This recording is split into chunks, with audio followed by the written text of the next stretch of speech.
Bonjour, je m'appelle Florence Poznanski. J'étais conseillère des Français de l'étranger au Brésil, dans la deuxième circonscription de Rio, jusqu'à l'année dernière.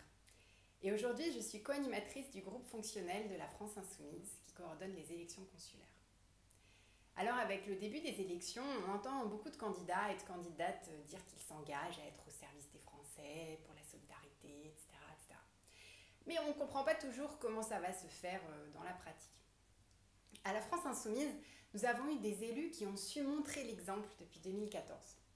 Parce qu'être une élue consulaire insoumise, c'est avant tout être capable d'agir et de mobiliser une grande diversité de Français. Et pour cela, il faut beaucoup de choses. En premier lieu, il faut être en mesure de démocratiser l'accès à l'information, c'est-à-dire s'assurer que nos compatriotes seront informés de leurs droits et aussi que ces informations leur permettront de les faire valoir devant le consulat. Il faut aussi enfin être capable de veiller à la transparence de l'action publique, s'assurer que le consulat fait bien son travail et répartit les budgets de façon démocratique. Il faut être capable de s'engager à défendre les droits des Français en matière d'éducation, de santé, de retraite, d'aide sociale.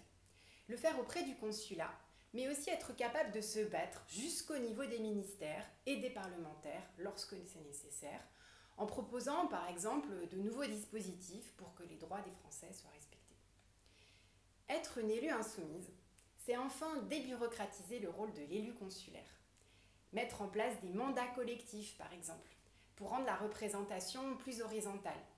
Et en fin de compte, faire que chacun et chacune puisse se reconnaître au sein du mandat. D'une certaine façon, nous, on applique déjà la 6ème République. Et puis, c'est faire vivre la démocratie locale.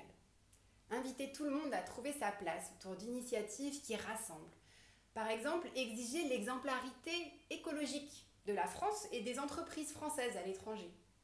Organiser en réseau les associations, les petits entrepreneurs, les acteurs culturels qui ont subi de plein fouet l'impact de la crise sanitaire. Et puis c'est aussi penser une autre façon de coopérer entre la France et les autres pays du monde.